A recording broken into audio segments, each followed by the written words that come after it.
Right friends, let us look at the first capsule for 46th week. The name of the topic is End of Globalism. This is everybody's mind nowadays after two incidents of 2016. First one is Brexit. Second one is the victory of Donald Trump as 45th President of United States of America. Before going ahead, let us have a glance at what is meant by globalization, privatization, liberalization. And globalization is the free movement of goods, services, people, investments across the boundaries. That means with the minimum controls, goods, services, people, investments should cross the boundaries to reach foreign land. That is the meaning of globalization. That means the minimum possible controls. Before going ahead, as far as globalization is concerned, let us look at the privatization. What is meant by privatization? Transferring the ownership of the companies or corporations from the government to the private sector is known as privatization. So, privatization looks at transferring the ownership from the government to the private sector, and here I have given differentiation between public sector and private sector. This NTPC, BSNL, BHEL, Indian Oil, these are examples of public sector companies. Airtel, Vodafone, L&T, Reliance Industries, these are examples of private sector companies. So, privatization is basically looks at ownership of the companies from government to private sector, because in private sector it is expected that efficiency will increase, competition will come up, and at the same time lethargy will come down. So, these are all the traits associated with private sector. And liberalization. Liberalization means opening up more and more sectors for private sector participation. There is difference between privatization and liberalization. Liberalization looks at opening up more and more sectors for private sector participation. If you look at 1991, there used to be only Department of Telecommunications, telephone, and provision of telephones was the domain of Government of India. When you look at 1991, subsequently it got liberalized. Now there is a lot of competition among the telecom companies like Airtel, Reliance Jio, Vodafone, Idea, Reliance Com, like that. Then if you look at airline sector, in the aviation sector, in the year 1991, it used to be only Air India. Now we are seeing Jet Airways, SpiceJet, TrueJet, Indigo, Air Costa, like this. If you look at the media sector, in the year 1991, state broadcasters were there, DD National as well as All India Radio. You see now hundreds of channels. So, this is the meaning of liberalization.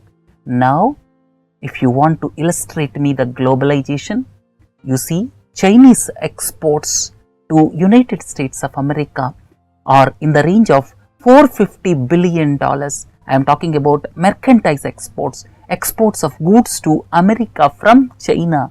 They are in the range of $450 billion. So, this is example of globalization. This is possible because of globalization. This is free movement of goods from China to United States of America with minimum controls. And if you look at movement of services, our software exports to United States of America are in the range of around $80 billion.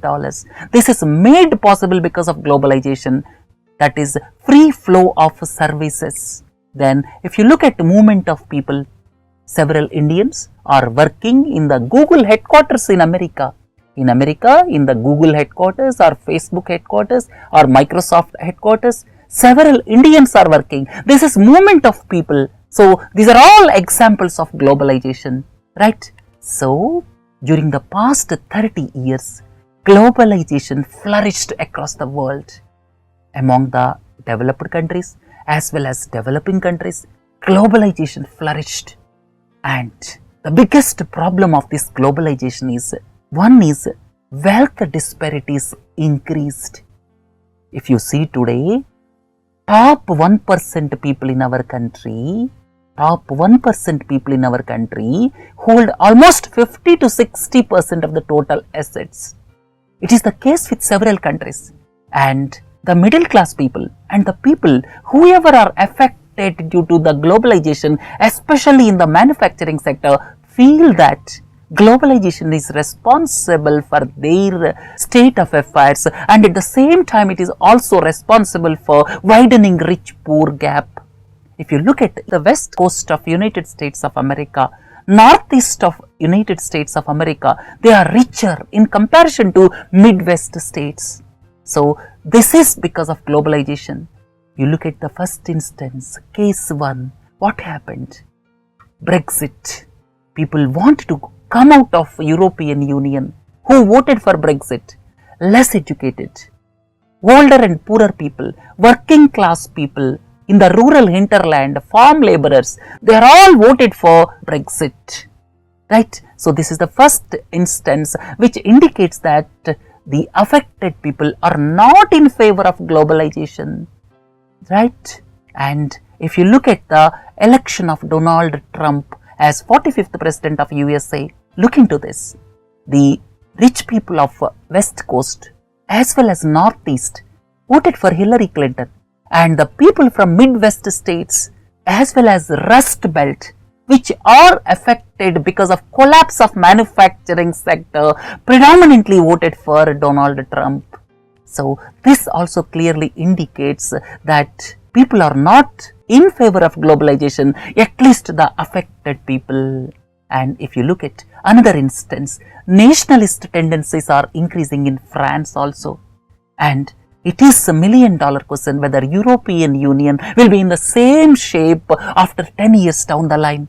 If you look at France, Marine Le Pen, the nationalist leader, taken huge lead over Nicolas Sarkozy in French first round presidential election poll.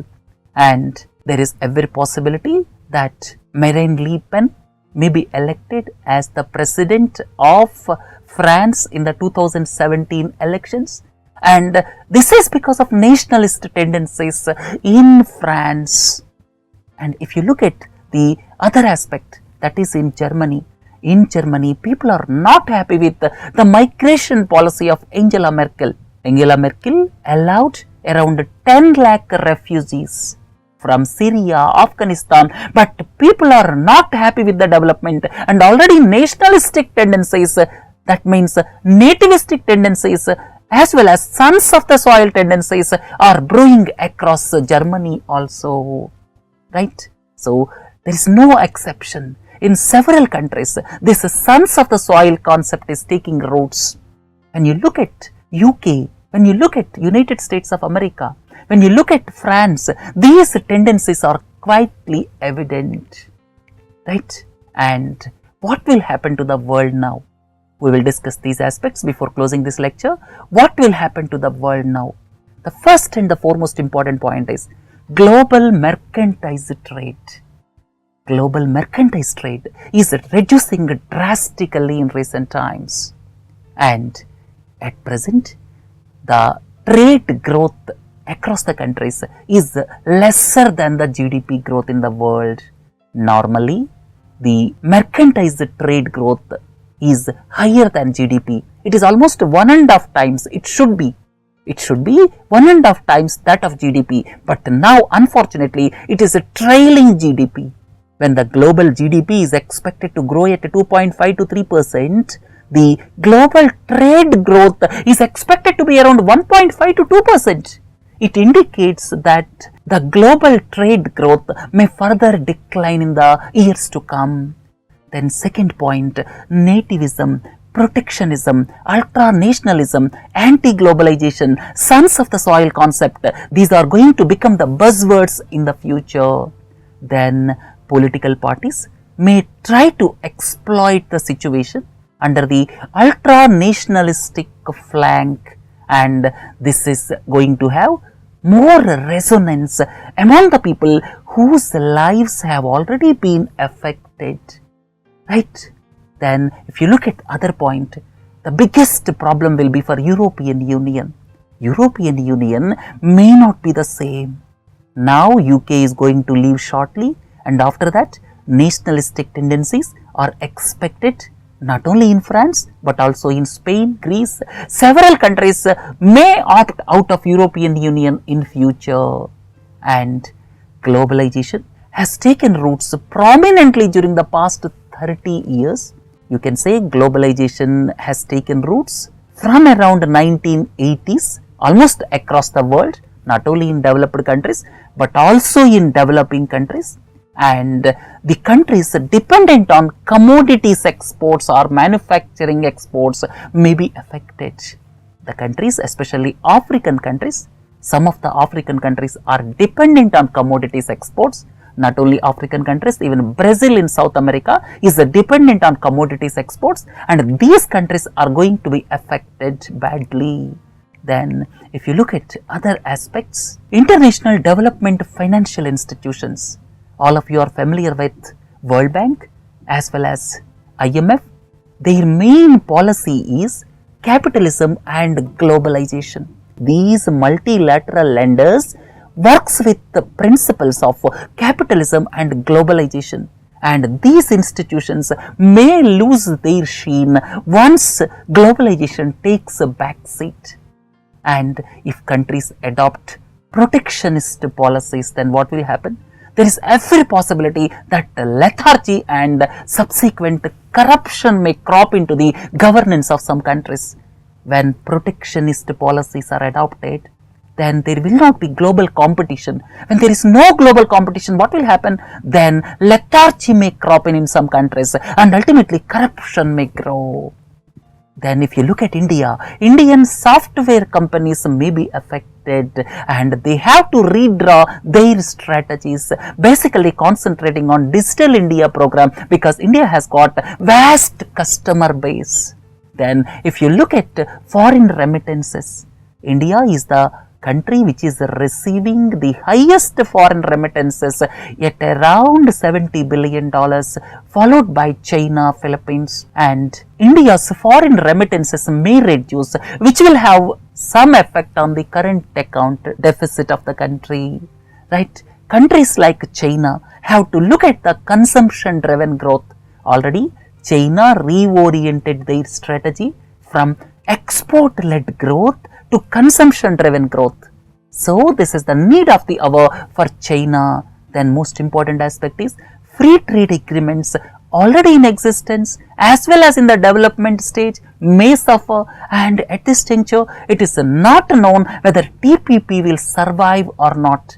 Donald Trump already announced that he will pull out of Trans-Pacific Partnership, and it is not clear whether these multilateral trade agreements will survive or not. Then countries which are dependent only on commodities exports may suffer badly in future. So this is all about certain points which are emanating after Brexit, as well as election of Donald Trump, as well as the emergence of Marine Le Pen in France. And if you look at 20 years down the line, the world may not be the same, and just like physical boundaries, artificial barriers will become the order of the day in future to prevent the movement of goods, services as well as people. Right friends, with this let us conclude the first capsule. Please do join for second capsule. Have a nice day. Thank you.